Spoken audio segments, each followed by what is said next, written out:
Hi everybody, welcome to iNOD and welcome to World Autism Day.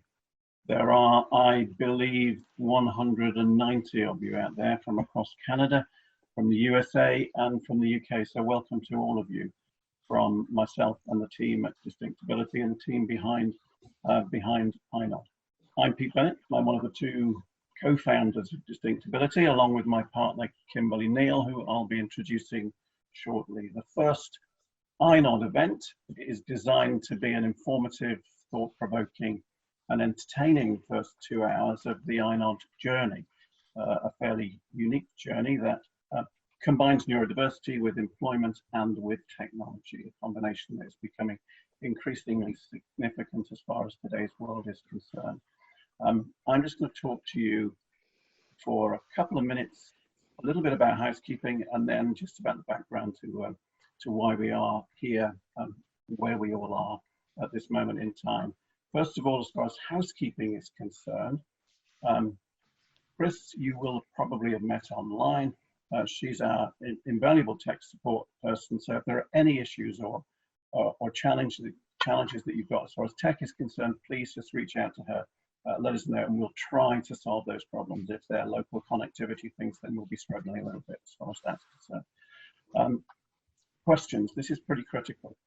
We can't see you and we can't hear you, but we can receive your questions. So it's really important that if you've got any questions for the incredible speakers that we've got, please just fire those questions via the Q&A button there, and we will be looking at those questions. I'll moderate them. We're selecting 2 questions for each of the speakers, and then the rest of them we'll be answering over the next couple of days. So we'll be answering everybody's questions. The fact that we're only selecting 2, don't let that hold you back, because we are we're determined to answer as many as we can going forward.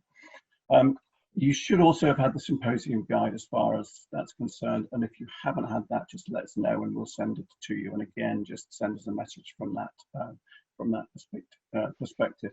So we're about to start. The scene in terms of why we are here is really all about what's been happening in the last few weeks.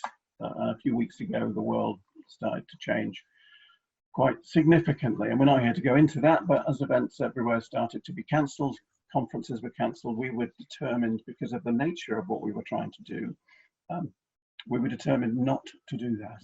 We were absolutely determined that we would create something that could still go ahead in some form. iNOD was so important to us.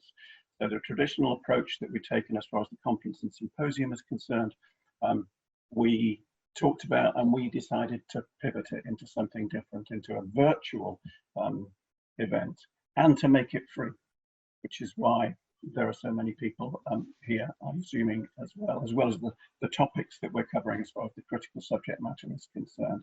We initially decided to turn it into a studio event, and until 2 weeks ago, Dave Baines, one of our speakers, was still flying into Toronto to use the studios of the Disability Channel, one of our supporters and sponsors, to run that event. But then we had to change that again, obviously. So we are now here in our respective bedrooms, offices, houses, delivering this unique event to you, and the first event of the journey that iNOD is. And the reason for our determination to do that was the irony of the situation. And the irony of the situation is the fact that the world is being told to keep apart and to stay apart and to keep our distance. But at this time, it's incredibly important. It's never been more important for everybody to share ideas, to communicate, to collaborate, to explore, to try and uncover and discover new ways of thinking and new ways of working. So we very definitely wanted to deliver that, to help that message and to help you help the people that you're there to provide the vital services to and the vital opportunities for. And on the back of that delivery, where we all find ourselves now, I'd just like to thank the people that came with us as far as that change and that pivot is concerned. The speakers for today, Michael, Alan, Kelly, and David, all of whom worked with us to change their delivery and to compress their their larger presentations into something that will be stimulating, interesting, and entertaining. So thanks so much, and thanks to the sponsors as well, and thanks to the supporters. And one in particular I'd just like to single out, and that's Marilyn Ellis of Autism Jump Club and Futures First. Sorry, Marilyn, you've been with us from the beginning, and it's been vital. We could not have done this without you, so thank you so much.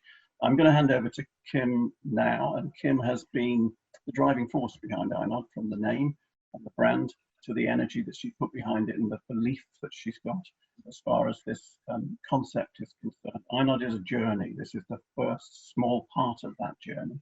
But I'm going to hand over to Kim now, who will talk about distinctibility, and we'll talk about this in a little bit more detail. Kim, over to you. Welcome to iNOD on World Autism Day. It's a pleasure to be here with all of you. Not quite in the format that we had originally anticipated, but it's all about moving forward and working with what we've got. iNOD, we decided to host on World Autism Day because it seemed like a perfect day to do so. Collectively, it's all about really moving the needle and pushing forward from autism awareness to autism acceptance to autism appreciation and full inclusion in society and in the workplace. So very special day to be doing that. And so I'll give you a little bit about iNOD in a moment.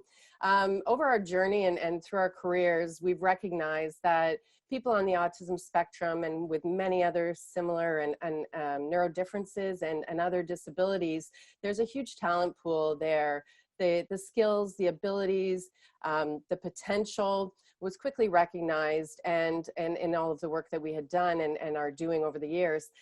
We also recognized in our work with Autism Job Club so closely and volunteering there and working with the members, we recognized that the challenges and the barriers that were being faced, not only with people on the spectrum accessing the workforce, but also upon obtaining employment, in having some struggles with retention and potentially maintaining that employment if environments were not structured accordingly and accessibly for those individuals. So from that, over the years again, Marilyn and I and a number of supporters and a network of partners, we've hosted numerous events called Higher Autism, and we really put it out there and we focused on bringing people together to share these abilities and the strengths and the tools and solutions. We were successful in doing so, but over the years we always would receive a number of employment support agencies, disability support agencies, which is amazing.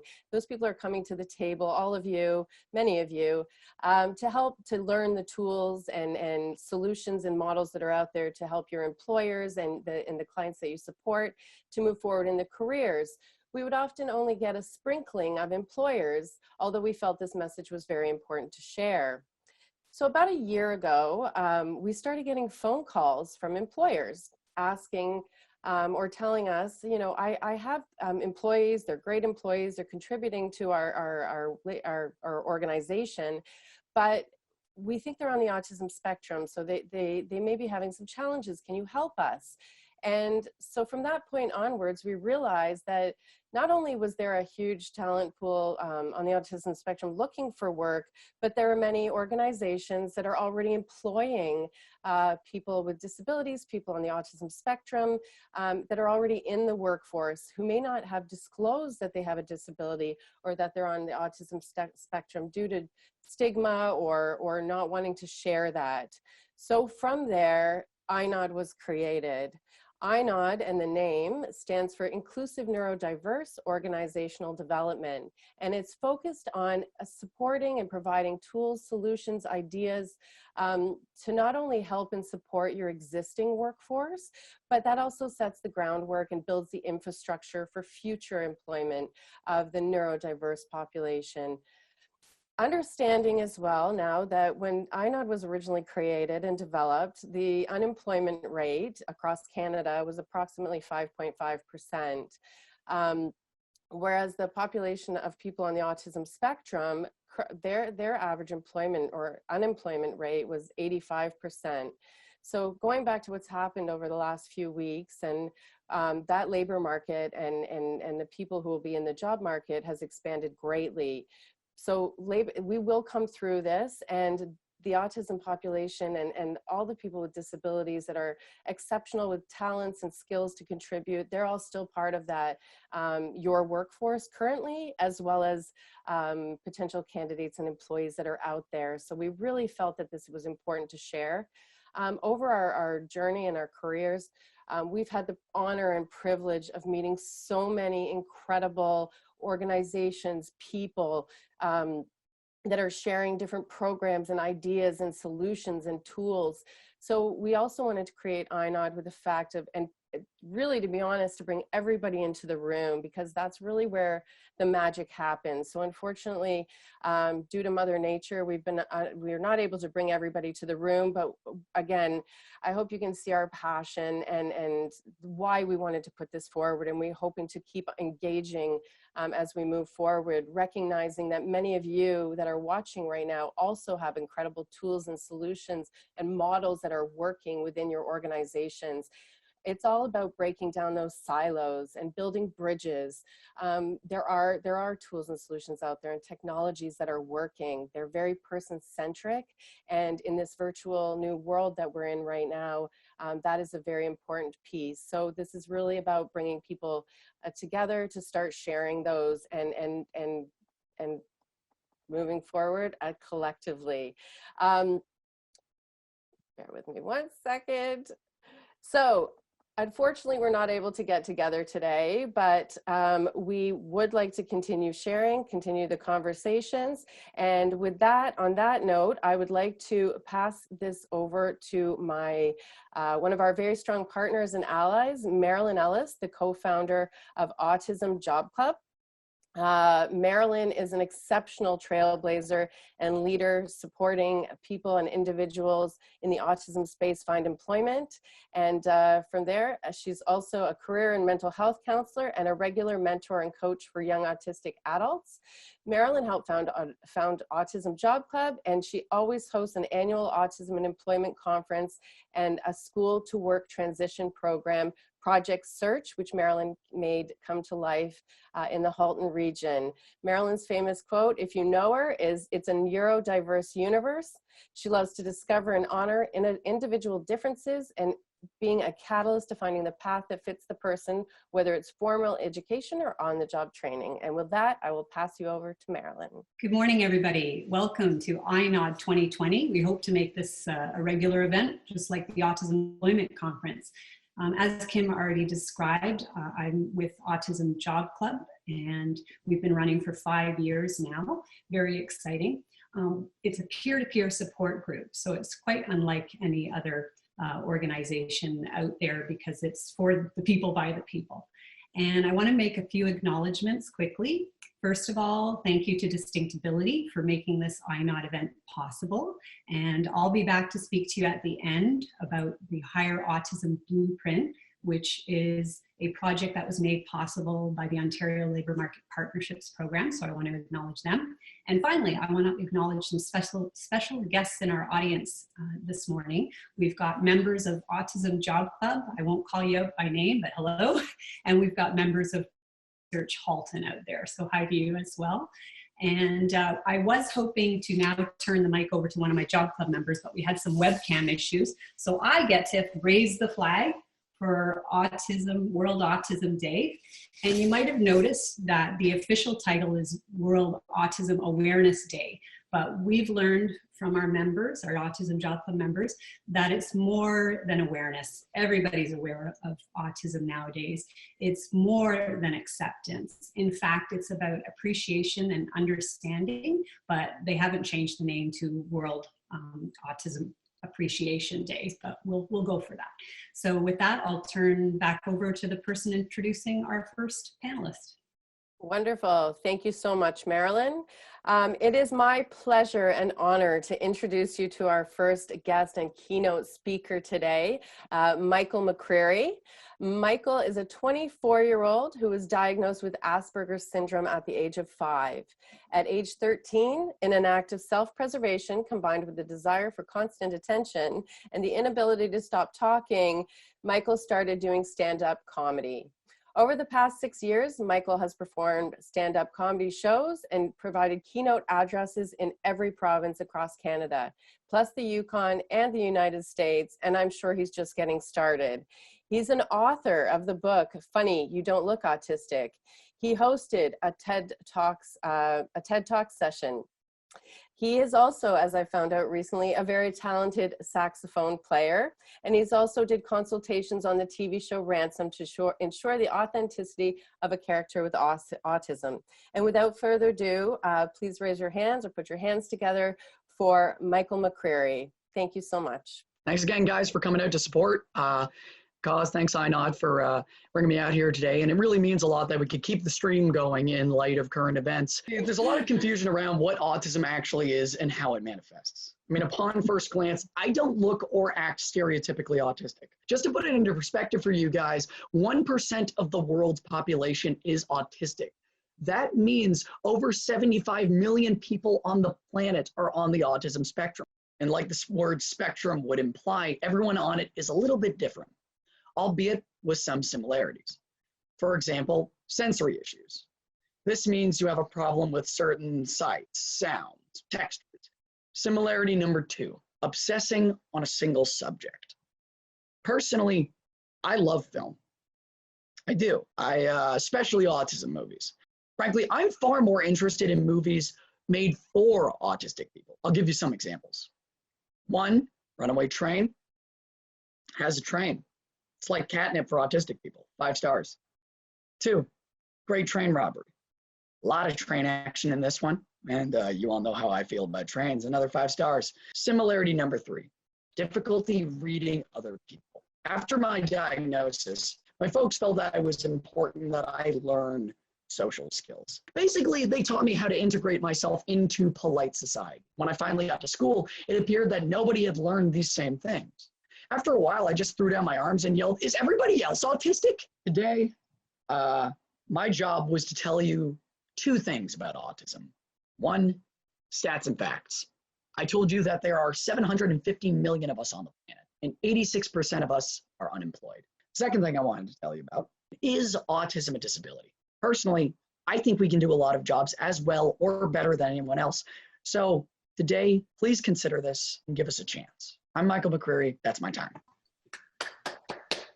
Thank you. Thank you so much, Michael. Thank you. Pete, is there any questions for Michael this morning? I've got one question for Michael. Your book on autistics in film, when's it coming out?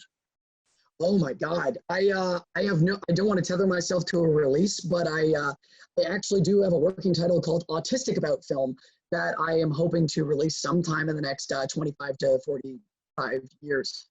So anyways, when that ever comes out, okay. You'll be the first to know. Okay, that's great. Great job. Thanks ever so much, Michael. Brilliant. No, my pleasure. Thank you so much. Great. Right. Thank you. That was wonderful, Michael. A wonderful way to start the day. So moving along, I have the honor of introducing to you Alan Chris, who is the CEO of Specialisterne. Since our first conversation and meeting with Specialisterne and the team and Alan, we at Distinctability have been completely inspired by the work, the perspectives, the passion, and the successes that the entire Specialisterne Canada has delivered for people and businesses in the autism and neuro-inclusive space. It's an honor to have Alan here today. Specialisterne is an organization focused on Canadian businesses and helping them integrate more neurodiversity into their workplace. For over 20 years, Alan has the business experience developing and commercializing new products and services in Canada and abroad as a leader in organizations large and small. Alan sees great opportunity for Canadian businesses to leverage this largely untapped labor pool of candidates on the autism spectrum, all while reaping the benefits and the improvement that this can bring to organizations on a larger scale. Canada is particularly well positioned to lead other countries in engaging and appreciating the neurodiverse workforce and people towards commercial and collective benefit. Alan's focus on finding new ways to solve problems and to explore and develop new opportunities is what makes it an honor to have him today. So without further ado, I would like to introduce and welcome Alan Chris from Specialisterne. I'll take it over to you, Alan. Thanks so much, Kim. Can you guys see me at this point? Okay, yes, great. Indeed. All good. All right. Thanks.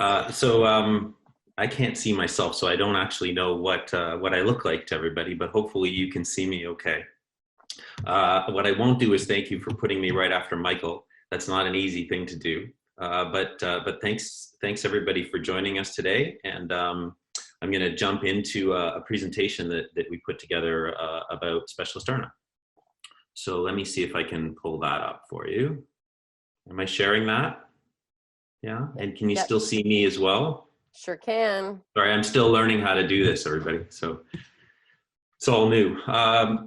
As Kim said, Specialisterne is an organization that works with businesses around the world. We're part of one of about 15 organizations around the world, and we operate a little bit differently in each place.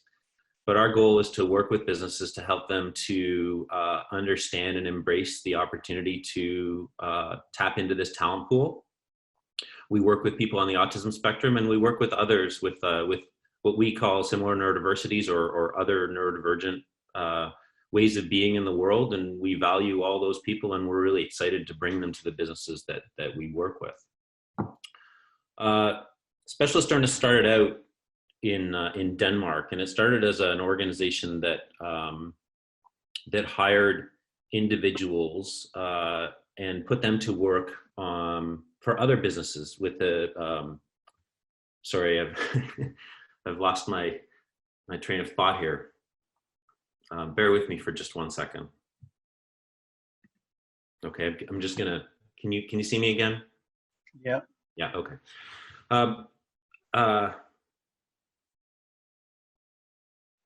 Sorry, there's a noise coming from the room beside me. Can you guys just hold on for 1 second? These are the perils of working in a house with too many people. I'll be right back. No worries, Alan. Sounds Don't worry. good. We can't hear the noise, Alan, anyway. So. It's just distracting for me. Just give me 1 second. Sure. Yeah. What do you put in this commercial break here? What do you put in this commercial break? So Marilyn, why don't you talk a little bit about what Autism Job Club is doing over the next few months? Well, we are sort of transitioning to a work from home, stay at home kind of mode. We're going to be doing something that works well in that format, which is everybody's going to be revamping their resumes. So it's exciting right now.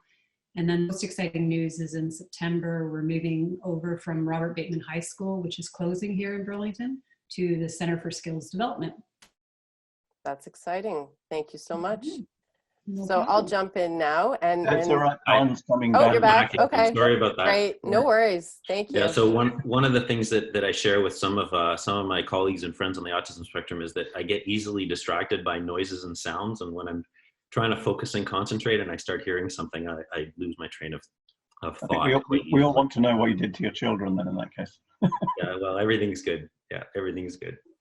So yeah, so I'll just jump back in again. So Specialisterne started in Denmark. It started in 2004, and it started by a fellow named Torkel Sunne. And Torkel at the time was working in a sort of the Danish version of Rogers as a senior technology consultant. And he, when his son was 2 years old, he was diagnosed with autism. And so Torkel went out into the community to try to find out what that would mean and to look for support. What would that mean for his family? What would that mean for his son? And how are things going to progress, and where could he get support? And he ended up running one of those support organizations. He was a bit of a natural leader, and he started to see in some of the adults that were on the spectrum who he was meeting some amazing talents and skills that he was often looking for as a manager within that company that he worked in. And so to make a long story short, Torkel started a business, and the business was one that recruited individuals on the autism spectrum and put them to work on projects for other businesses. And I think we have a similar sort of business on the call today from an organization called Auticon. There are other organizations like that. So Auticon started here in Canada around the same time as we did. And there are many organizations around the world who do that sort of work. Around 2008, Specialisterne had sort of multiplied itself a few times, and it was operating in different countries around the world. And together with some of his colleagues, Torkel started a foundation. The foundation is called the Specialisterne Foundation. Now, for those of you who don't know, Specialisterne means the specialists in Danish. And the foundation put a goal in front of itself of enabling 1 million jobs around the world. And what that meant was not that what they wanted to do was to hire 1 million people into consulting practices, but rather to take the learnings that they had about how to assess people for their talents and how to create environments where people could be successful and how to provide supportive working situations for people. And they wanted to help the rest of the business and employment community to engage that way. And that's what we do here in Canada. And so most people who are on the call today are from Canada. So you can pat yourselves on the back a little bit. So our goal here is in Canada is 25,000 jobs. And while that doesn't seem like a huge number, it's actually a bit outsized for the rest of the world. The US has a goal of 100,000 jobs. India has a goal of about 100,000 jobs. That would mean for us that where everything is about 1/10, including our dollar, we should be focused on about 10,000 jobs. But we actually think that Canada is better positioned for a variety of different reasons. And so our goal here is to enable 25,000 jobs. And the way we see things and the way Specialisterne sees things around the world is that if we can be successful at doing that, we will have had a marked change in the way that the employment market operates in Canada. The way that the foundation for how we hope to achieve that type of success, and when we get to 25,000 jobs, we believe that we'll have enough momentum that this is something that will be self-sustaining for itself and continue to grow. The first step that we need to take is to prove that that talent pool is a valuable talent pool and should be tapped into. So businesses are always looking for more talent. That does great things for the employment market, and it does great things for the economy. When we first started this out, the main question that we were asked is, well, but could these people even do this work? And in some ways, I have to be honest to say, I'm not really sure that we knew what work people could do or couldn't do. There was really very little data out there. And there still is very little data out there. But we're going to show you a little bit of the data that we have now. But we've been successful and at the time, people would talk to us because it was a neat idea. Now people call us because they've heard about the sort of success that we're having here or that other businesses are having, and they want to take advantage of that opportunity. The difference between what we do and what most agencies do, we partner with agencies, but our focus is on the employer's success. And we're in fact paid by employers to do much of the work that we do so that our success is their success. This is, for us, the client is the employer, and we only get paid when they have success in the work that we do with them, which is to find them people and to help them to be successful in employing those people. We provide end-to-end support. We support the job. We don't think about supporting the individual who comes in as an employee, but rather the way we think about it is that we have a person who comes in who thinks and approaches the world one way, and then a manager or the people they work with who think and approach things differently. And they need to learn how to work together and communicate with one another and to get the best out of each other. And so our support people come in and support from the beginning to the end in an ongoing way to make sure that that relationship is continuously productive. And finally, we know that everything that we do, we need to continue to innovate and find new ways and get into new types of jobs and new geographies and new ways of assessing people and new ways of onboarding, and continue to build and learn from our successes and from the successes of peers and partners that we work with as well. So that's the basis for how we're going to achieve this goal, and we're on our way. Let's see if I can advance this. Yeah, so we talked about some of these numbers, but this gives you a bit of an idea of the number of working age adults in Canada who are on the autism spectrum.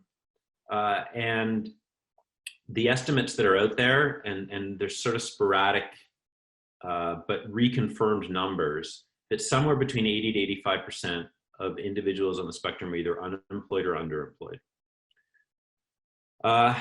And so unemployed or underemployed would mean people who are graduating from high school, graduating from university, and graduating from university with advanced degrees or multiple advanced degrees, and not getting jobs that are commensurate, that align with their ambitions, not because of anything except for lack of openness within the employment community, lack of understanding within the employment community, or most importantly, poor methodologies for assessing those people for what they're really being hired for, rather than for their capability to interview or to feel comfortable in an environment like that. So it's a huge opportunity for employers, and that's what we're trying to sell.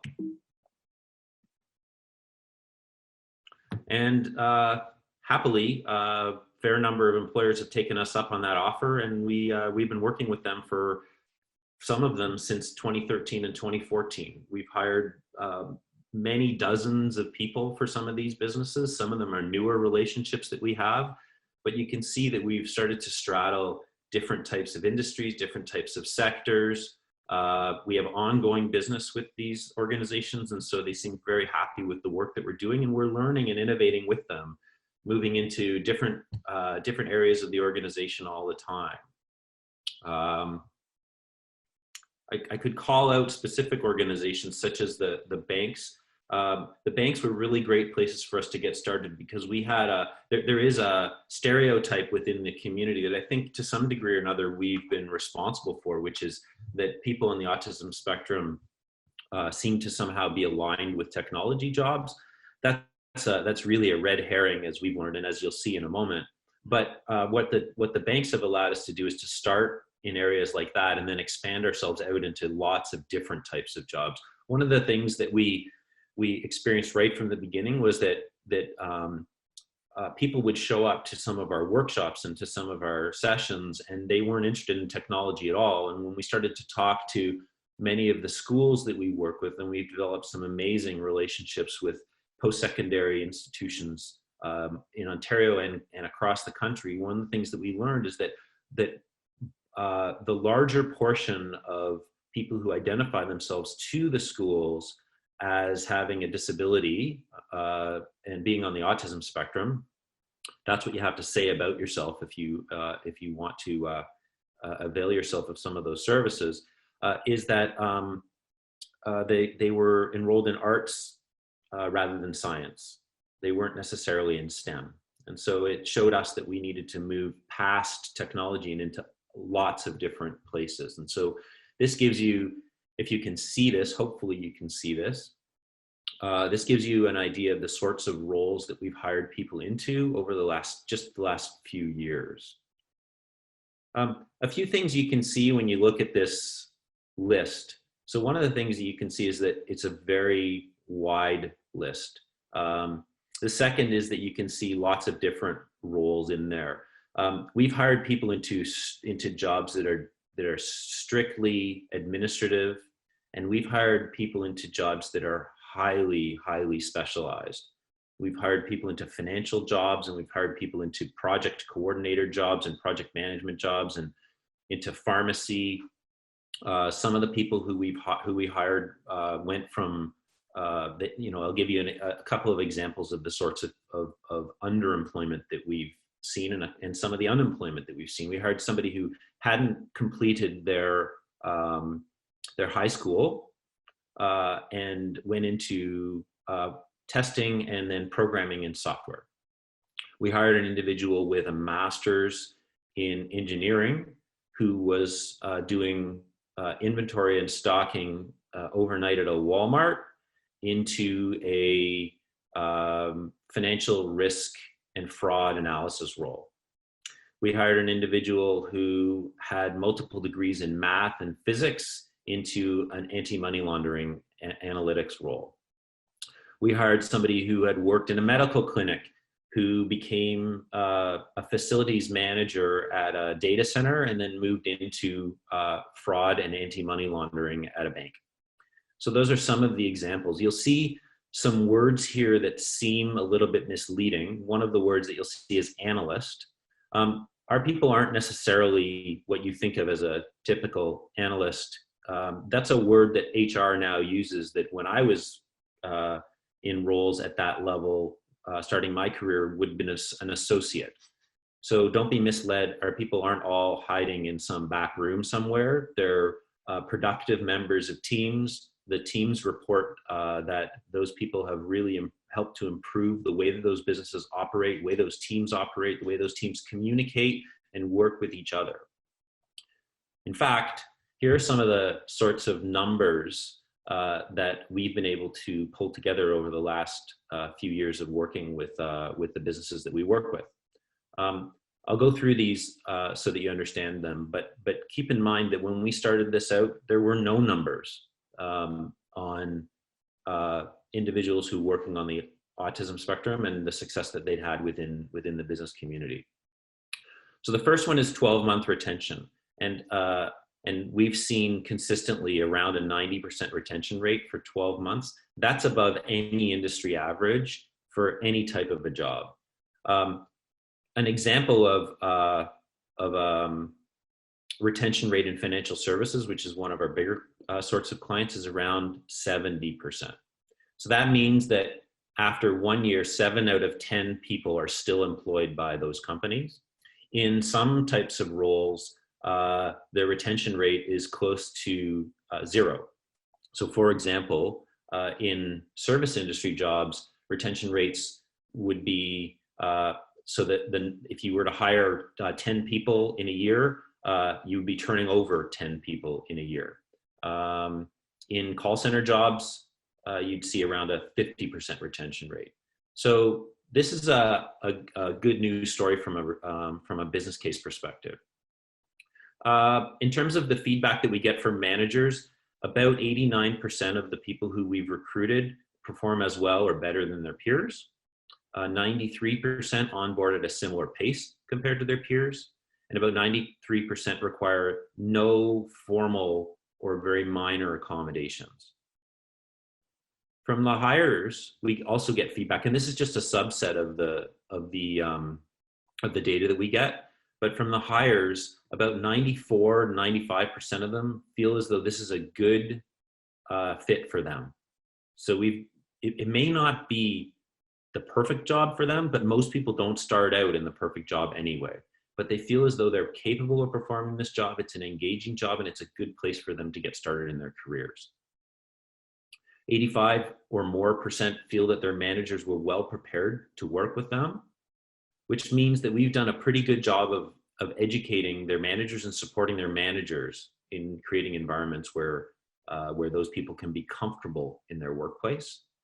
An interesting statistic that we were asked right from the beginning, because there was no data on it, this is how new things were when we started out, or an example of how new things were. We didn't know, nobody had any data that would say that putting people who are diagnosed with autism to work would make their lives better. Perhaps it would just add more stress. Perhaps it would put more of a burden on them and they wouldn't be happy with those work environments. But in fact, it was what we expected came to be true, but we were asked to prove that that was the case. And so 97 report that their lives are improved for having a job. And happy to say that everybody's been happy with their relationship with Specialisterne. So what do we do that's different? Well, if you look at this chart, you'll see that it looks pretty similar to what a standard recruitment does look like.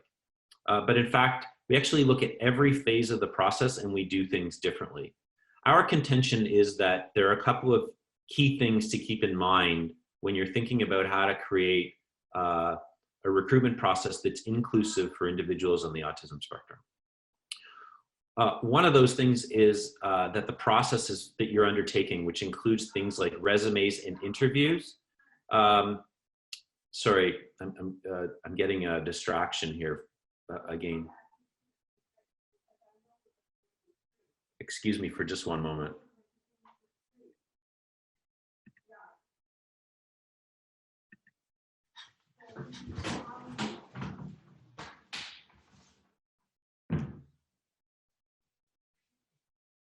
Thanks, everybody. I'll take you over to a commercial break for one moment. So I'm just going to get a head start. This is Kim here, just turning on my camera. Bear with me. Hello again. I'm just going to get a head start while Alan's taking care of that. And can you hear me? Yeah, yep, you're back, and the commercial break is done. No worries, all good. Thanks. I'm so sorry. It's hard for me to manage that. All good. Okay, let's do this again. Yeah, that's what happens to me. So thanks everybody for bearing with me. Okay, so one is the process. So the process is, we know we've worked with schools of management. We've worked with HR schools and researchers. We know that resumes are a poor tool for determining whether or not a person will be successful in a role that they might go into. And we know that interviews are really poor methods for assessing people for jobs as well. So we don't do those things. In fact, we take an observational approach. We use what you'd call competency-based recruitment as our methodology for determining whether or not a person will be successful in the role. And basically what that means is, can we determine whether or not the person has the skills to do the job? So we do a detailed job analysis with the employer to understand what those skills and competencies would be. And then we match with an assessment of the candidate to see that that candidate has those skills. We don't ask the candidate whether they have the skills. Sure, we would have a conversation with them about it, but we just work with them. And we do it in an environment where those people are comfortable and have the opportunity to show us what they're capable of doing. And that's really just a basic and fundamental difference between our recruitment process and what a standard recruitment process looks like. And lo and behold, some of the businesses that we work with, in fact, have started to adopt those types of practices for their standard recruitment, which creates a much more level field. And what they've reported to us for having changed their own recruitment practices is that they're hiring a different profile of person now than they did before. So that's part of what we do. We look at the entire process. I think I mentioned that. So we look at the way that job descriptions are written, and we take out the things that that would be, you may be familiar with gender bias within job descriptions. Well, there are other types of bias within job descriptions as well. And we scrub every job description that we put out, and we do the recruitment. We educate employers and staff within the employment environment, and we provide support to both the manager and to the individual who's coming in, and help them to develop a relationship with one another. We undertake a structured approach to onboarding people into their roles.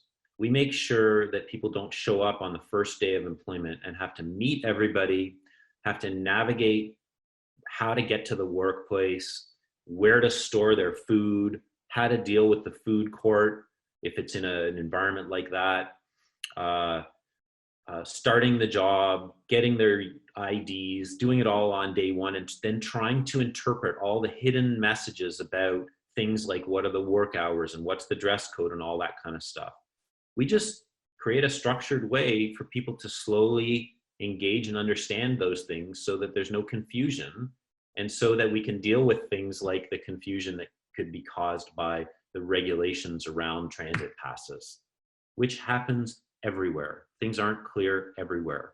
And when things aren't clear, then people get confused And then it leads to breakdowns in relationships that never needed to happen. So we just support that all the way through, and we're there with those employees and employers on an ongoing basis. So that's what leads to the kinds of success that we've seen. I just wanted to end this by talking about some of the things that we're doing in this particular situation, and some of the things that you might want to be thinking about as well. One of the things that we did right early on was we checked in with everybody who we've recruited. We've maintained contact with all the employers that we work with, but we've checked in with everybody who we've recruited and made sure that they're okay, and that they report that they're okay. We've also surveyed them and asked them questions about their employers, about their own situation, and about their employers' responses, and how well their employers have communicated with them about the change in their work environment, and about how long this might go on for, and what support they have, and that sort of thing. And then we provide that feedback back to employers to help them to better manage themselves for both these employees and for all their employees. We're continuing to recruit for some of the clients that we have. They're committed to. Actually, there are companies that are recruiting even in this environment, and we're working with those employers now. We're on an ongoing basis, we're consulting with businesses to help them to use this time to look at ways to improve their standard recruitment processes, and to apply some of the knowledge that they gained and some of the best practices that we have and that they also have but haven't been able to implement yet, to change their recruitment processes. And I'm really excited that our team has undertaken some innovation within the current environment to learn new ways of assessing people where we aren't able to meet with them face to face. And we're also looking at our processes to make sure that we can onboard those people, even if we can't do it in a face-to-face way, and we maintain social distancing. And I think that that's one of the most exciting things about what we're working on now, is that we will be better at the end of this than we were when we went into this. We'll be more nimble, more capable, and more reliable in what we do. And I think that our employers are going to see that as well. So I'm going to end it there and apologize for dropping a couple of times, but hopefully we were able to maintain the continuity and understanding. And if there are any questions, I'd be excited to take them.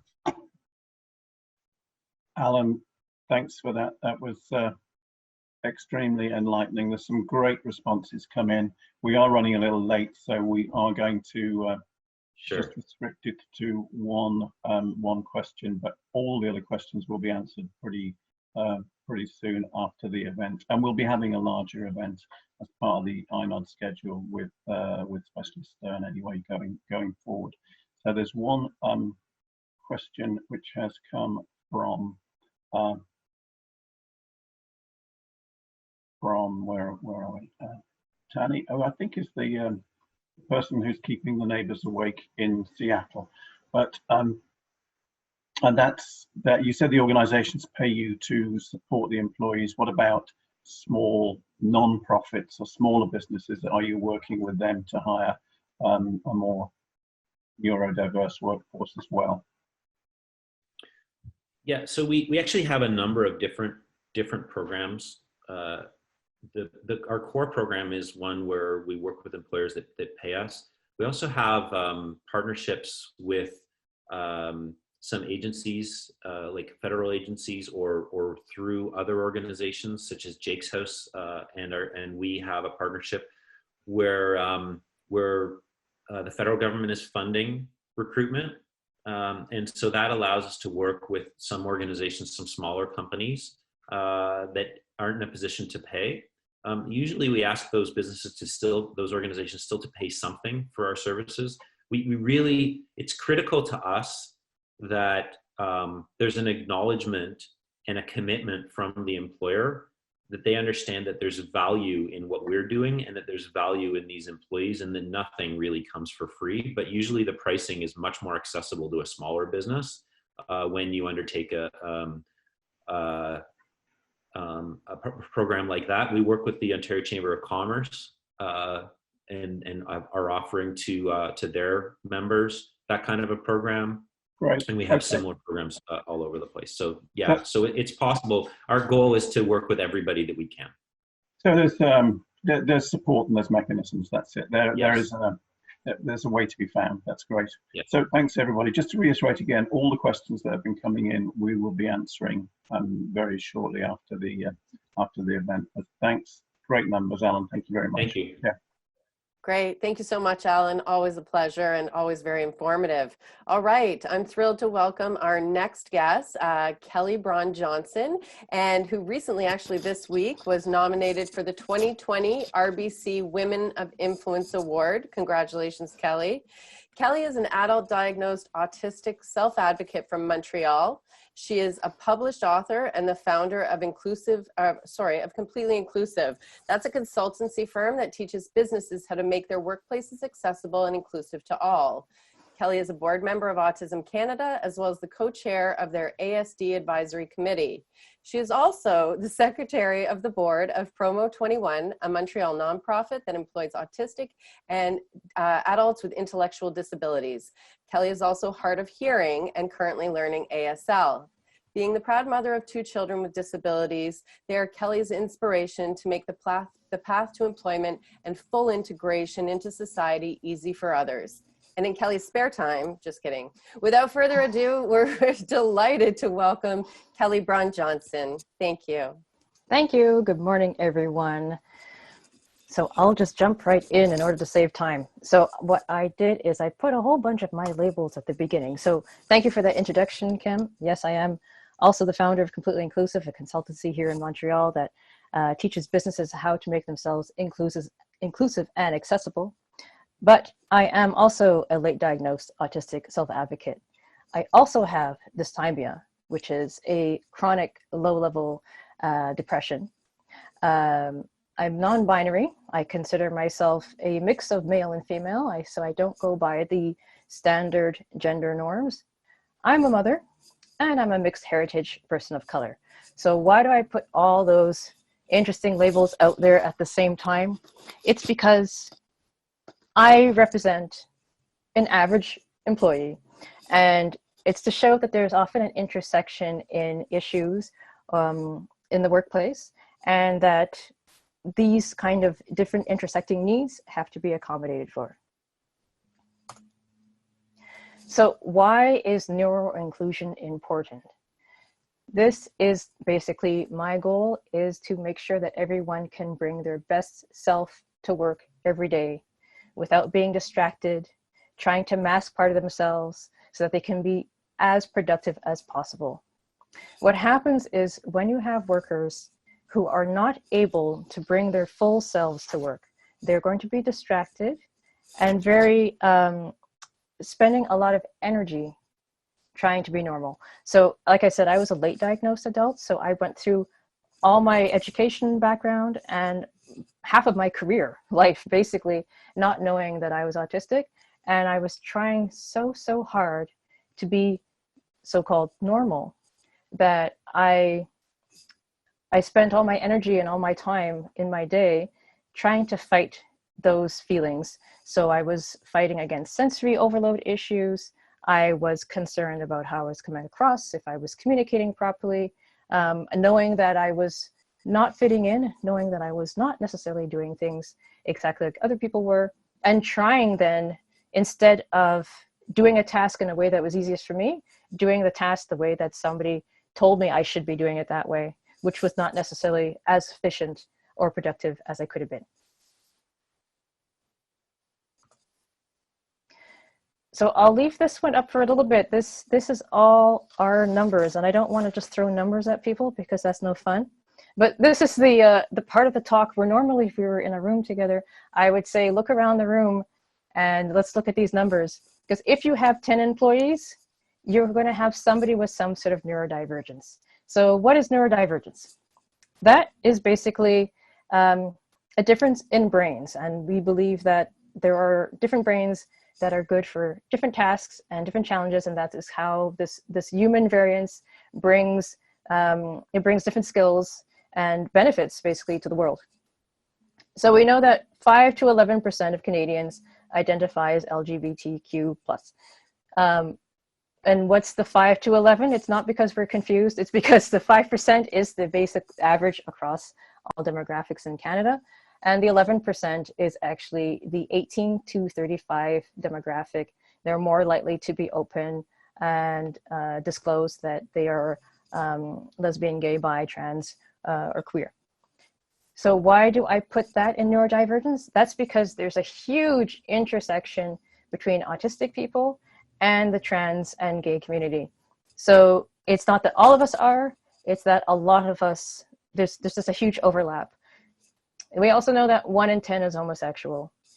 So that's why I include them in there with the neurodivergence. 1 in 5 adults will experience a mental health issue in any given year. To me, when I saw that, it's a heavy statistic. It means if you do have a mental health issue, you're not alone. They can be chronic, they can be short-term, they can be episodic. But this is something that will touch everybody's lives at some point. So when we're talking about neurodiversity, we're not just talking about one subset of people that's born that way and we can kind of put them aside and never think about it. We also have to understand that this can happen to us. We can become included, and then we can also need to have accommodations in the workplace. You might have started out in your workplace totally fine, not having any issues, and then boom, a mental health issue occurs in your life or in somebody that you know, your loved one, and it's going to cause changes and you're going to need accommodations in your workplace. 8% of adults will experience a major depression at least once in their life. So again, that's when I say, look around the room. There's always going to be at least, the person next to you. If it's not the person next to you, it's the one right after that. And 1 in 7 people is neurodivergent. So that stat is the only one that comes from the UK. I don't have the Canadian stat for that, but I'm going to presume that it's pretty similar. And so neurodivergent is basically autism, ADHD, the learning disabled, intellectual or cognitive disabilities. And again, I'm using medical terms as opposed to the social model of disability. But just to say, we're here, we're not going away, we're hiding in plain sight, I say. And we know for sure, if you have 10 employees, you know that there's at least one who's neurodivergent. If you do not know that they are already, it's because they haven't told you. It's because they are scared to disclose. And so this is super important for people to know. We know that 64% of employees are scared to disclose either before an interview or they're scared to disclose during while they're employed because they fear either retribution, they fear that they will not get the job, or they fear that they will be passed over for a promotion. So they're here, and this is not about, this whole talk is not just about changing your workplace in order to become welcoming for people that you're trying to hire and attract.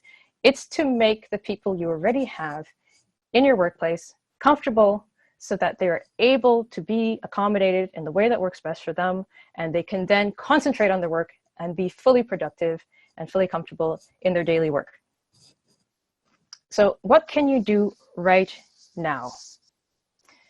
Right now, really super easy change to make is to start using inclusive language. And one really interesting way is instead of saying, hey guys, or hey dudes, you can say, hey everyone, hi folks, hey friends, or co-workers, hey teammates, and take out the gendered terms that we often use. That's one really easy way right off the bat. Also, just stating in your workplace that you are now open to accommodating and you are trying to accommodate, which means that you can make a statement on your website. You can say, look, we are trying to be accessible. We are in the process of working on our workplace culture.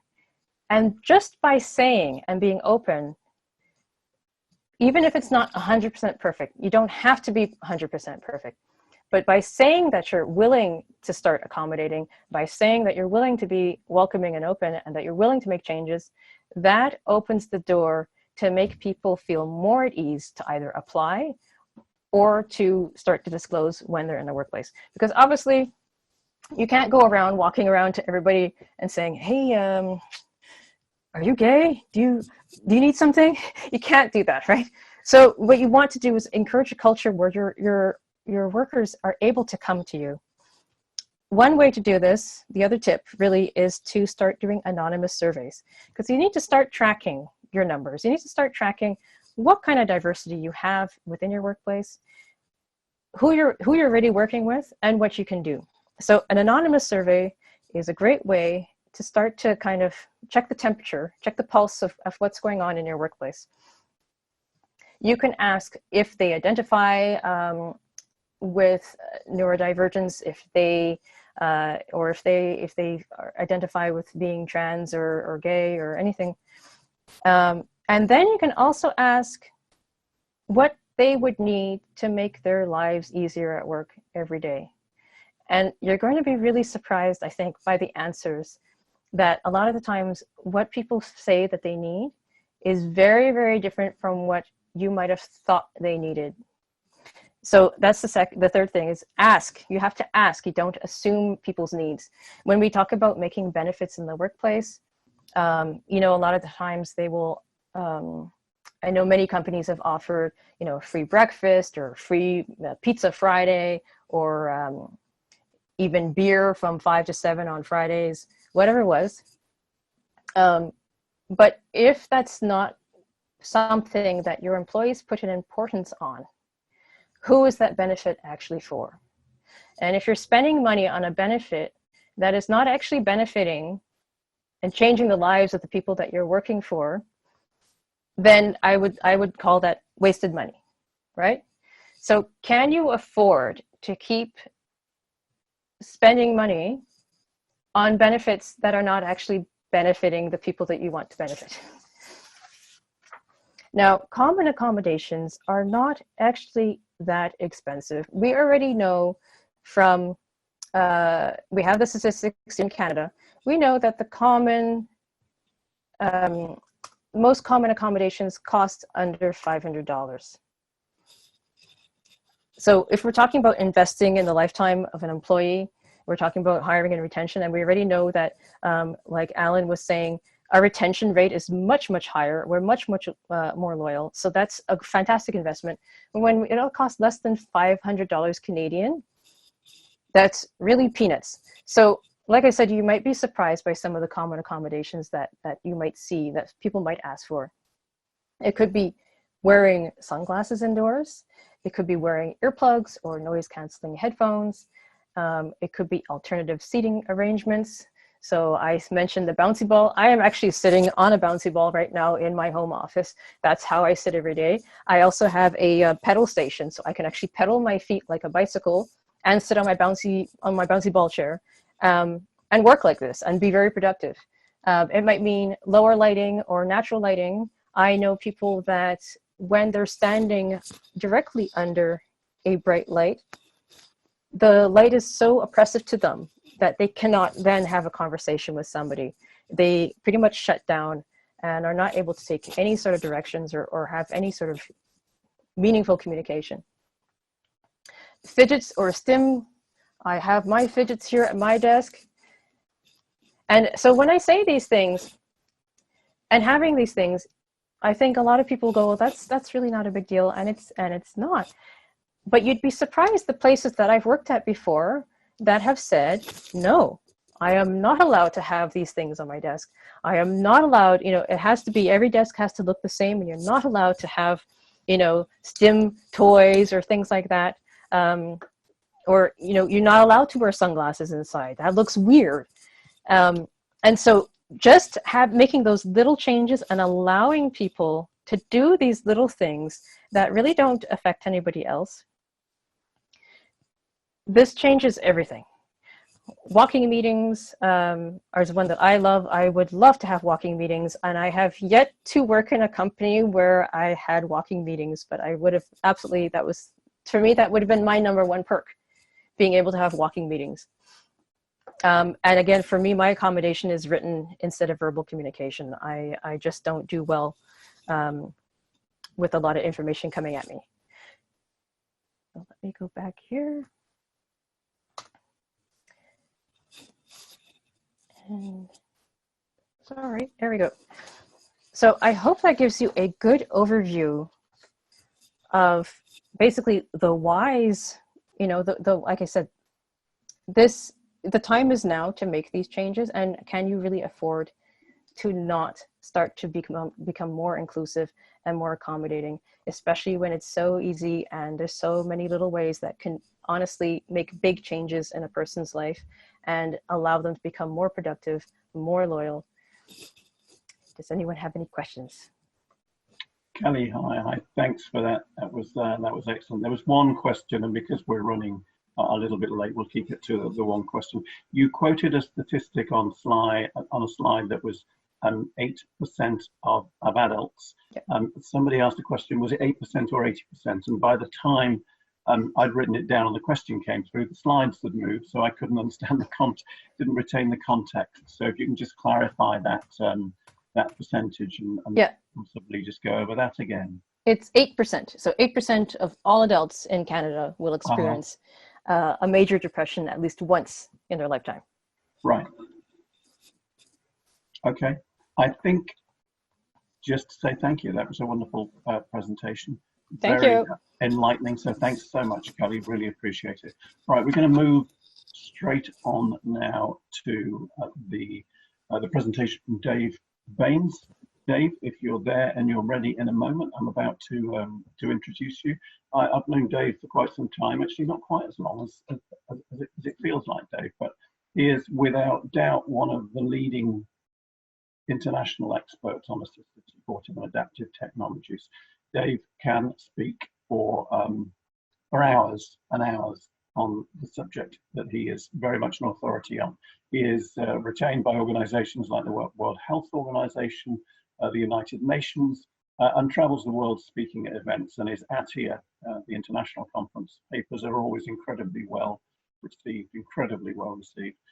So, Dave, over to you. Dave's one challenge is that he doesn't do 15 minutes, so you're going to have to this time, Dave, but good luck, and over to you. That's great. Thanks, Pete. I'm just going to try and share my screen. Get us started from there. Okay. Is that showing up for everybody? Yes, Dave, we can't see you. That's perfect. That's exactly exactly the way it should be. I think it's stopped doing that now. Frustrations of technology. Let's get that one up. Try again. Okay.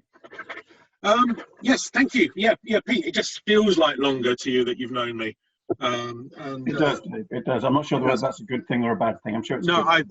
We'll take it as a positive today.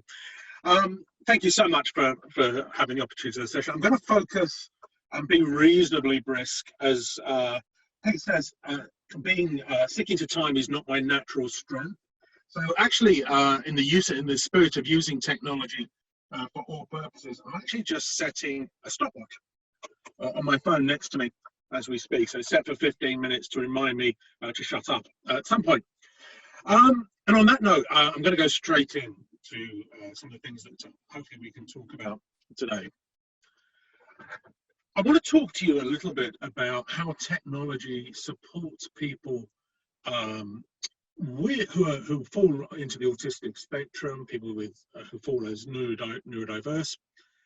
And it's really interesting when you start to search for information about technology and autism.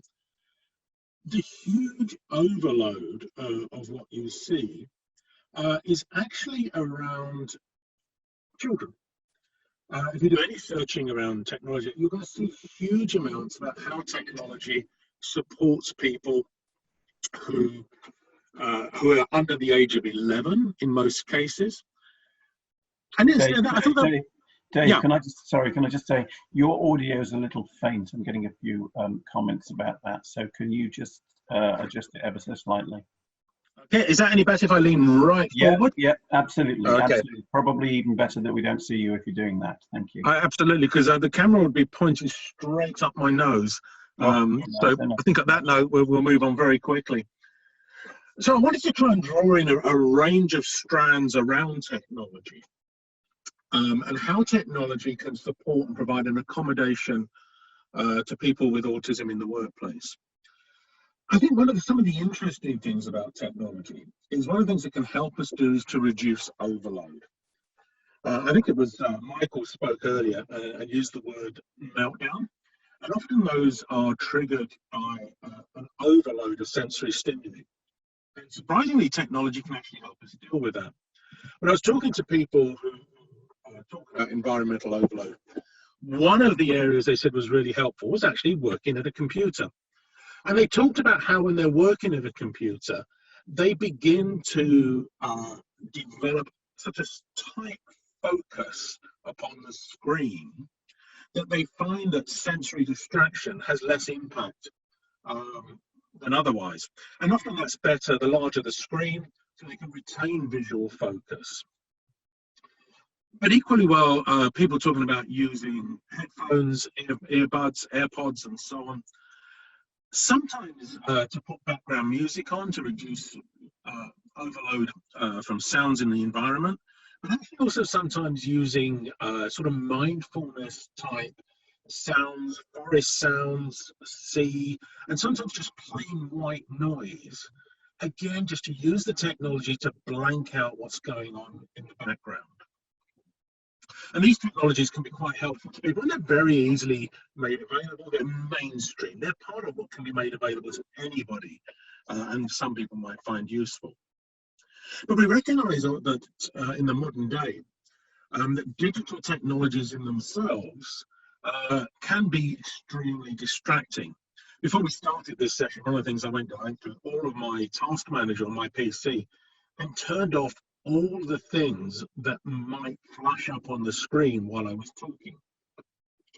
So turning off all my email notifications and closing down my email, closing down messaging services like Slack and Skype, making sure that non-essential websites aren't being used. In this case, I've got my mobile phone on, but sometimes switching that off.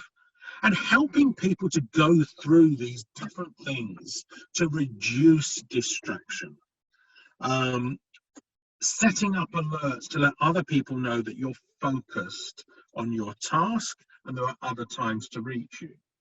All of these are ways in which we can reduce some of that digital distraction and digital overload to allow people with autism to feel that they are being productive and are not getting that extra stimulation which causes create. If you're in something like Windows, you'll find there's a little tool in there called Focus Assist. And Focus Assist in Windows is actually something which a lot of people with autism say they find helpful, because what it does is it switches off those notifications. It switches off those distractions and make that easy for you. And on the screen, we're talking about, I can set that to off, stops all distractions. I can set it to only priorities, which might be particular messages from specific people or specific apps. Or we can set alarms only on those things that we really need to do. And as you can see on there, we can set that to be during certain times, when I'm duplicating my display, and so on. So we can reduce the overload. And reducing that overload makes the workplace a more accommodating place for people with autism. We can also look at specific tasks that may actually make the workplace more challenging for some people. And let's remember when we're talking about this, we're talking about diversity. Not everything that I mention as technology is appropriate for every person who's on that spectrum or who would be included as neurodiverse. One of the things that people talk about is the problems of new experiences and preparing for new experiences. And not everything in the workplace can be routine, not everything can be planned for or prepared for. But things like having to travel to new places, walking from office to office and so on, support can be given there through technology. Some of those things we would know about really clearly. So navigation systems, lots of people use things like Google Maps in their car. Google Maps can equally work to help somebody have focus and focus on where they've got to get without dealing with the distractions. And equally well, other people have said one of the things that they really like at the moment, because it allows them to navigate calmly and quietly, is the advent of augmented reality in something like Google Maps. On the screen, which hopefully many of you can see, there's a picture there of a navigation system. This is actually part of Google Maps. And it's actually, in this case, what you do is you're walking along, you glance at your screen, hold it up from time to time, and it overlays the real world with directions. And in this case, follow the fox. That simplicity, that merging of information into reality, for some people on the spectrum is a very good way of managing information overload. But there are other tools that are really helpful, particularly where a new task, a new encounter is envisaged. It might be meeting a new client, it might be going to a new group or meeting, or it might be just simply a new task that's come into your workflow. And programs like CanPlan can be really helpful to some people in helping them sequence not only the task, but the way in which they're going to prepare for that task. One of the things that people who are using technology to accommodate their own needs talk to me about is the need to be able to, in advance, sequence that experience in their own head, so that actually they're prepared for what might happen. And planning tools, in this case this one called CanPlan, are a really helpful way for some people, particularly where that sequence can be shown in a set of photos. So a set of images that say what you've got to do. And this is a really simple one. It's probably designed for people with learning disabilities, how to make a cup of coffee. But actually somebody else will say, well, that's not as crazy as it sounds, because my workplace changed the coffee machine. And that caused me actually a lot of anxiety, because instead of just having a kettle, they put in this machine, which seems to take about 17 steps to produce a tiny cup of espresso. And actually that did make me quite stressed. And actually I put that in place, the sequence of things I needed to do. And I would look at it as I did each step and built my confidence. And as I did that more and more often, I no longer needed those prompts.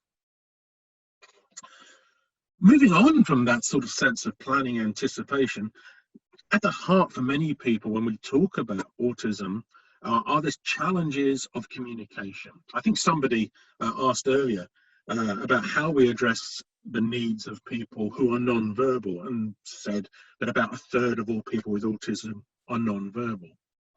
Technology does allow us to build in systems for alternative and augmentative communication.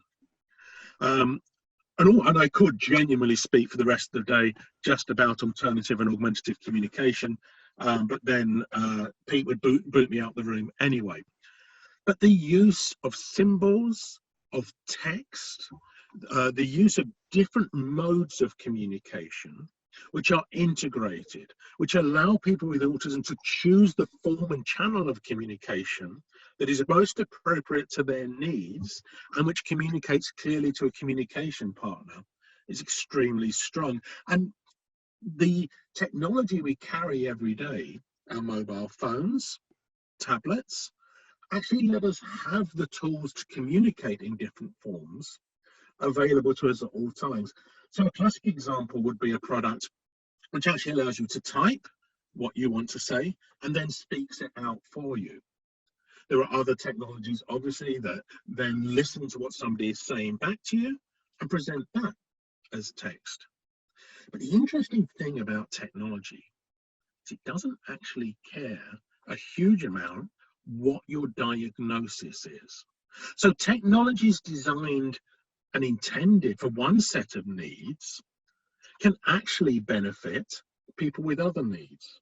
This multi-modality of communication is really powerful. So if you look at something like Zoom, everyone is using Zoom.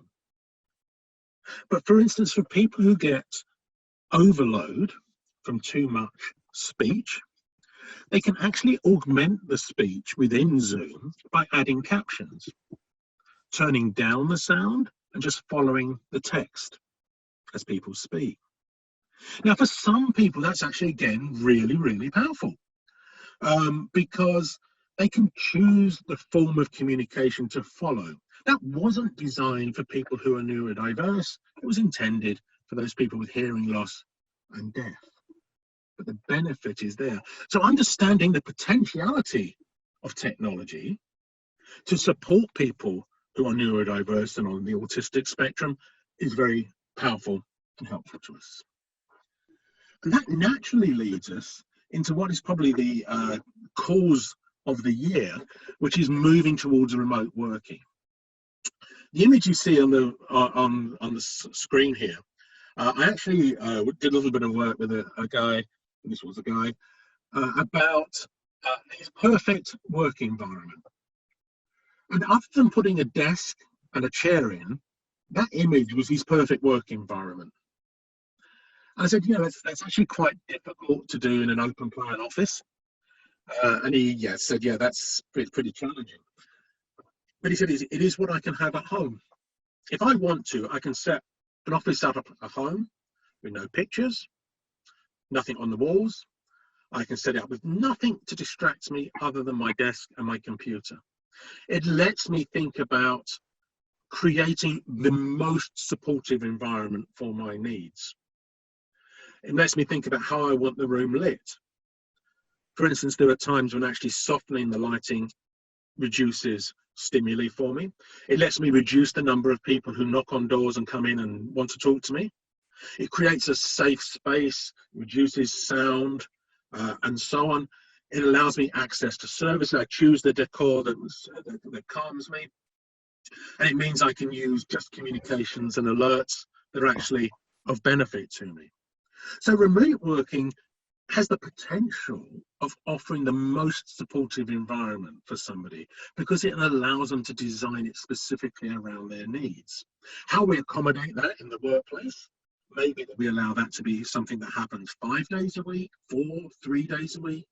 The business requirements and the person of the user begin to blend together. There is a degree of compromise, and you'll be able to take some elements of that most supportive environment and apply them in a shared office space. Others are best applied at home. One of the other areas that people talk a great deal about how they use technology to support their needs is around community support. For the employer, recognizing that people may use technology to provide them with forms of support that otherwise might mean them being less productive or less focused and certainly more anxious, stressed, or more likely to be overwhelmed, is something which actually can be recognized. Some of those are based on social media channels. And I do know that of employers who have backtracked on things like blocking Facebook in the workplace to allow people who use that as a source of support. But it also means perhaps sometimes letting people use their mobile phone to provide them with some of that personal support. Great little product, which I was looking at the other day. It's a product called Wisdo. I don't know if anybody's ever come across this. It's a mobile phone app. It's available for Apple and Android. And it does something really quite interestingly, which is it connects you to people who have got a shared experience similar to yours. So if you are somebody who has autism, you talk about the things that you maybe find difficult. So here we have the section on autism.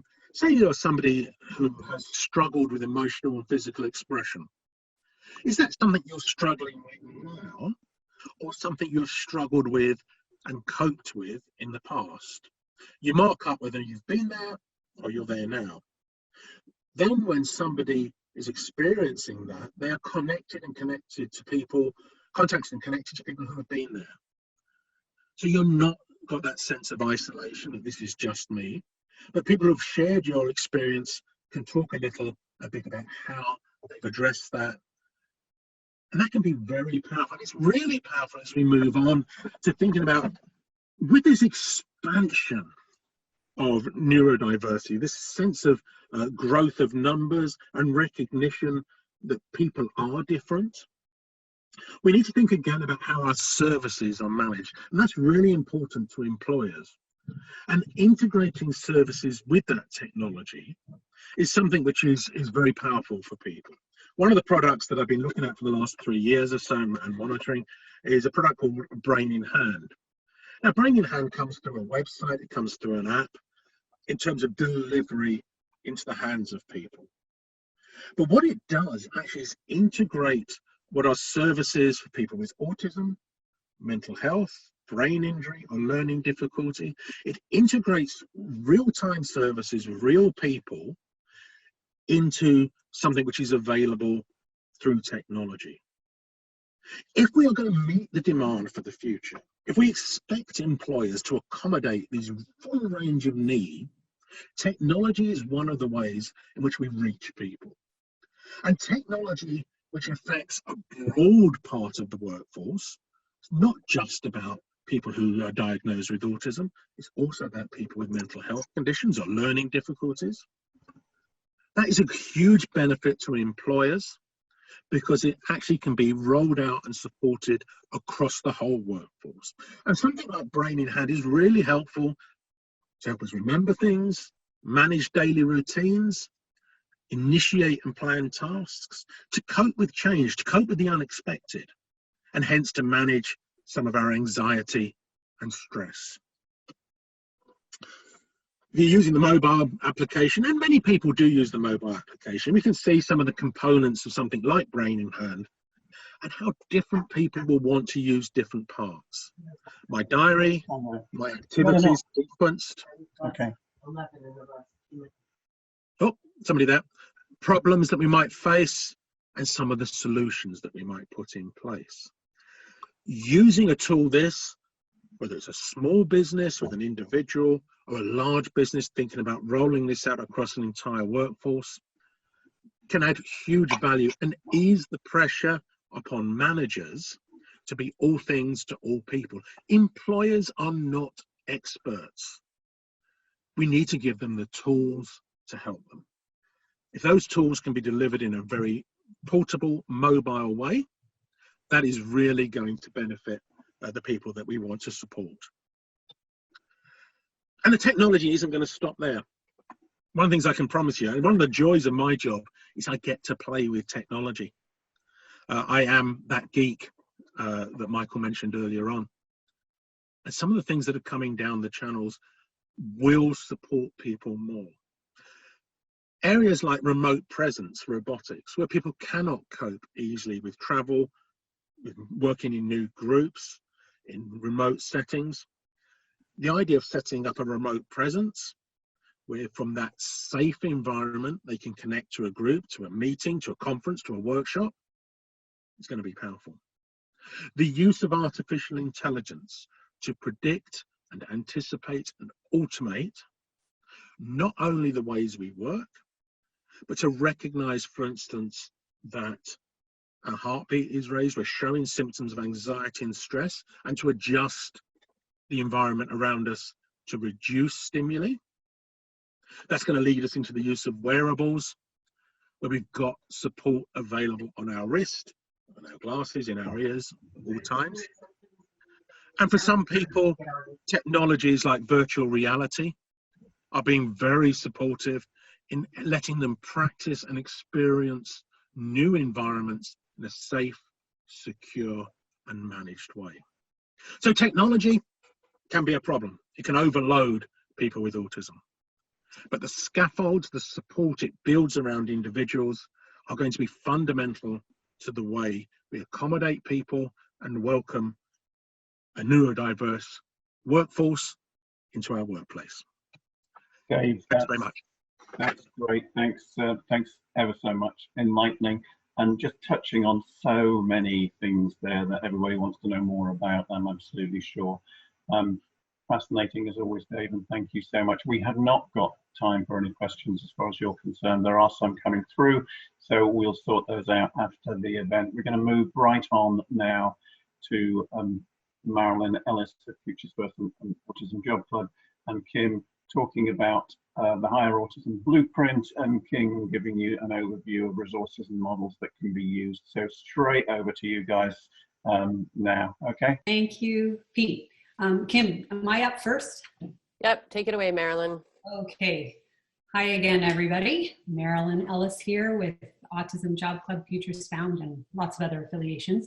I'm just going to share, I said I was coming back to talk to you about Higher Autism, a Blueprint. And I'm going to share my screen so you can see what we condensed that down to. Okay. All right. So Higher Autism, a Blueprint for a Neurodiverse Workforce. Over the last year and a half of our Ontario Labour Market Partnership project, we kind of distilled things down to this pyramid. You can see that you've got the employer at the bottom, who is the base of the strong foundation of hiring a diverse workforce. And we've got the employee at the top. He's the pinnacle. They're the pinnacle. And we've divided it in 5 different areas. I'll just read through those quickly, and can be in different orders. But we've got the first stage to becoming a neurodiverse workforce at work is to have champions, or to have an actual neurodiversity and inclusion policy directive. You need the support of managers, supervisors, and the like, and natural mentors usually pop out. You need an authenticated full cycle hiring process. Some of our speakers have talked about how you adjust the process, and it doesn't always work to, full out reject resumes and do the model that Specialisterne mentioned, but there can be other methods that can be put in place. Finally, you need a continuous learning organization. E-learning and other methods of learning can come in there. An ongoing committee to support this, or outside coaching. And at the bottom, you'll see a little gear from custom to turnkey, a little adjustment module, because what we found is some companies are able to do this internally. You can look at somebody like Walgreens, who led the charge in hiring folks on the spectrum. And also there's turnkey operations and everything in between. An example of a turnkey model would be Project Search, Halton, that we put in place. And okay, and I don't think there'll be questions. Don't worry, we've got lots of resources and models. I'm just going to stop sharing. We will share, we've got a toolkit for employers, and I'm going to hand it over to Kim, but before I do, I had to share my t-shirt. Here's my favorite expression, show and tell today. It's a neurodiverse universe. So that's what I'm known for. I debated wearing it today and didn't. Surprised over you to didn't. you. All right, thank you, I put that Marilyn. in your bio as your favorite phrase, Marilyn. Yeah. Thank you so much, Marilyn. Always a pleasure working with you. Always so informative. So I'm going to fly through my piece right now. I was going to share some models as well as some resources for everybody. We will share information after. If you are comfortable staying on for a couple of extra minutes, we would love to have you, and we will continue. Just bear with me 1 second as I pull up my screen, and I'll keep chatting. As you can see, there are several models and approaches out there that are demonstrated and proving to be successful in the workplace and to support employment support agencies. So those, we've heard from a number of from great individuals today. Thank you to you all, and just snippets of some of the information and models and tools that are out there. Again, we will share those going forward. Just bear with me, I'm trying to multitask here, so I gotta get up. Hold on, guys, too many things open. There we go, share my screen. So I'm gonna share myself back at you. So just to drill down a little deeper, I wanted to walk through these with everybody, but these are some of the key elements from successful autism and neuroinclusive employment models that we've seen through our work. So I'm not going to have the time to go through them all, and but just so you can quickly read through them all, and it just drills down a little bit deeper as to what Marilyn spoke about. So leadership, buy-in from the top down, innovative and accessible approaches. Again, I'm trying not to add any content to it, but it's really difficult to do that. Inclusion focus, so not just integrating and hiring people, but full inclusion, which Kelly and Alan have talked greatly about. A multi-agency approach, bringing in like people on this call. I'm sure many people have tools and approaches, and in every region, in every country, there is people out there that can help put these pieces into place. Job coach support, which is often, it's a very valuable and successful tool, and is often covered through various funding, depending on what area in the region you're in. Your natural supports and your coworkers goes back to the full inclusion focus. training your organization and giving them empowering them to fully appreciate the integration of people with on the autism spectrum and with neuro differences and disabilities, structured integration and support, supportive performance management, effective communication on both sides. So teaching us to understand and learning to communicate with people that are not necessarily the same as we are. Technology, person-centric, we believe that, as the bottom says, that people are at the core. It's not about giving somebody some technology and sending them on their way, but working and taking the time to get to know people and understand what tools and supports they need, which comes naturally and organically through supportive performance management. Career development and retention strategies. So you get the employee in the door, and how do you keep them there, and how do you develop them, and what are the tools that you're using for those? So, and that is important to everybody as they develop throughout their career professionally. So that's the micro version of that particular slide. I'm going to quickly touch on resources because, again, a lot of resources were covered today. So Specialisterne, Autism Job Club, Completely Inclusive, Distinctability. So reach out anytime. We want to be a hub for sharing and connecting people, especially in these times when we have to stay apart. We can still, and I find more and more people bridging together to share the tools and solutions they have. And we're always happy for introductions or to share introductions to start bridging the gap and breaking down those silos. The good news is, and I did see a couple of questions coming through, no matter what size your organization, whether you're a large corporation, a not-for-profit, small business, there are resources for any budget available out there, whether it be online, through your community support agencies, your employment support disability agencies who often have services, like for example in Ontario, it's Employment Ontario, as well as ODSP, that have specialists and teams that can assist you with moving your inclusion and your policies forward and your goals. Flying through now. So yes, your other resources, sorry, just getting to that. Hold on a second. So again, any size your organization is, if you want to reach out to Distinctability to us at any time, and we can help you point you in the right direction and just chat with you through what would work best for your particular needs, depending on what size you are.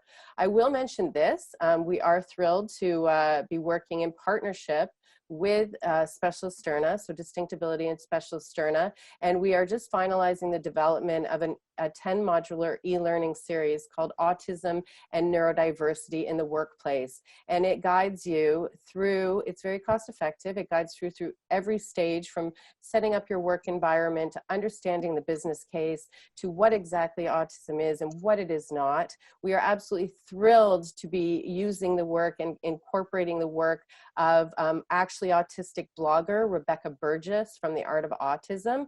So that is something that will be a very cost-effective resource that will allow you and your teams to understand some of the areas that we touched upon today. So that's the micro version of it. Like I said, going forward, we'll certainly expand upon any of these, or again, reach out at any time. My screen is going up. We'd also like to recognize that we were going to give inclusive employment awards out to employers that were already doing great things in this space and successfully and gainfully employing people on the autism spectrum and with neuro differences. So we'd reached out and we'd asked for nominations. So we will present those awards going forward. We actually had an award designed by autistic artist Aiden Lee, who did an incredible job. Unfortunately, I can't show you a picture of that today because it's coming up on this size on my computer. So those will have to be shared at a later date, but we would like to recognize some of the employers that were nominated and received numerous nominations. So that was Halton Healthcare, congratulations. Piper Foods, which is McDonald's, or a franchise of McDonald's, Film.ca, Audicon, and Goal Line Solutions. Congratulations, and keep up the great work. We need to get more organizations like you, and there are many others that we can't share today. So without further ado, I'm going to stop talking, and I'm quickly going to pass you over to Sherry Lozier. And Sherry, bear with me one sec. undo screens. A lot of things moving around here. Hold on a second, Sherry. I can't get off my slide here right now. There we go. Okay. Sorry, guys. A lot of things to move around here. All right. So Sherry is going to cover off some follow-up and some items that we're going to be discussing. And Sherry, your bio seems to have disappeared from my. So I'm going to let you jump right in, and I'm going to introduce you after the fact for the sake of time. Sorry about that. Okay. No worries.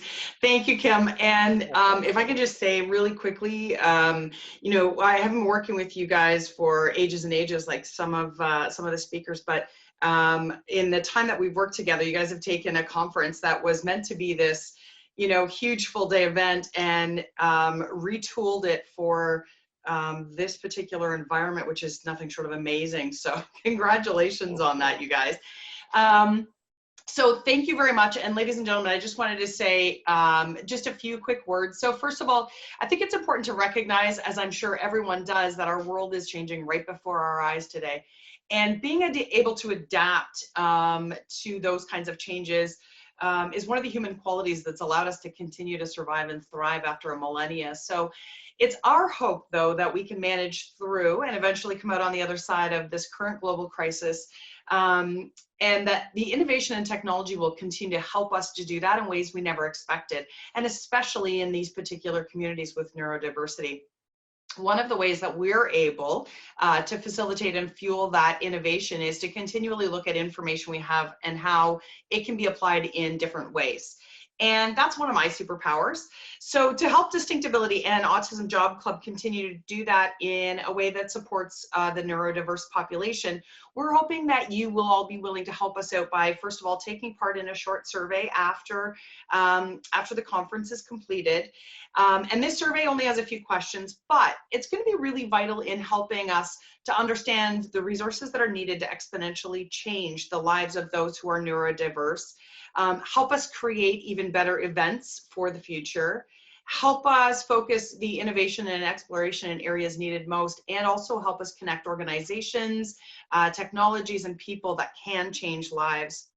We do have another ask of this community, though, and that is that we are looking for a number of members from this conference today to assist us with further understanding.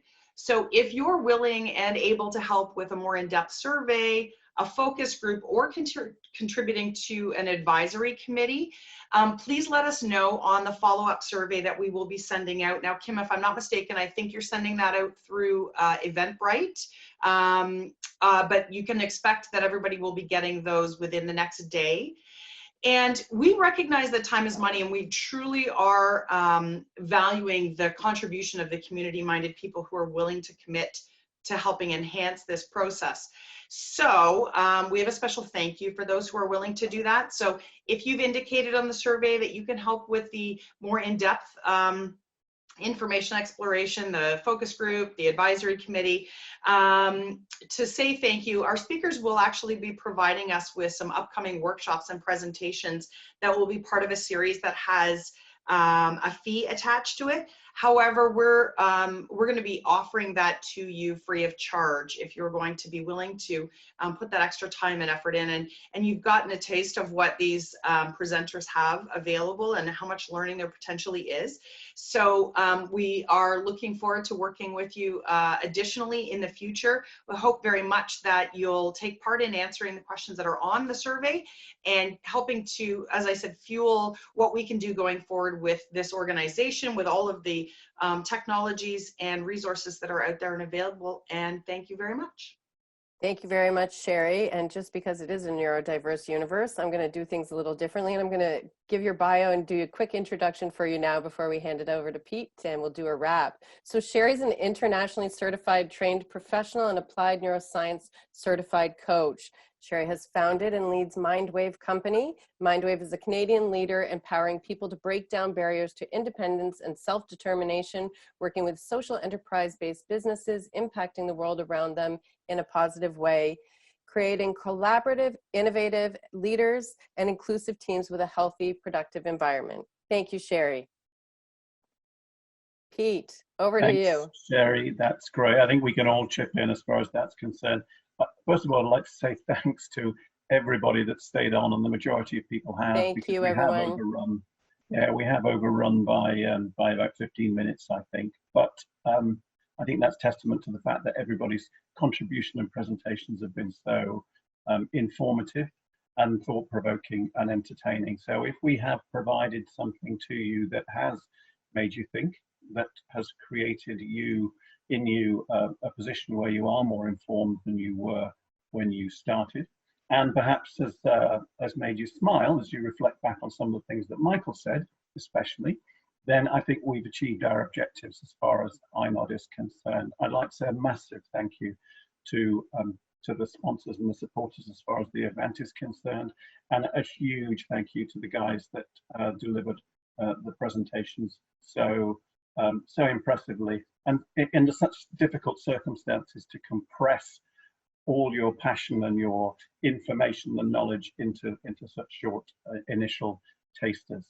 But iNOD is a journey, and I'm going to leave you with a line from a very famous song here, which somebody, hopefully without googling it, can guess what it might be. But it's called, the line is, "The point of the journey is not to arrive." Okay, very famous line from a very famous song. And that's what iNOD's all about, really. We are here to continue to provide services and support to individuals and organizations who provide services and support. So thank you so much for this first of many iNOD events. And there will be more coming down the pipe with our sponsors, showcases, and with the experts that we have now and the others that we'll draw in. Kim, have you got anything more to say as far as wrapping? No, thank you. It's been an absolute pleasure. It's been a journey and a learning experience, and we look forward to many, many more ahead. And we look forward to talking with you all in a more personable way moving forward. So please reach out anytime. We love conversations, and we love anybody who's like-minded in this space. Always, the door is always open. And we've had some lovely messages from people who thought that the last 2 hours has been absolutely worthwhile. Thanks so much. That's it. Thank you, everybody. Thank you. Bye-bye. Thanks, Bye-bye. guys. Thanks, team.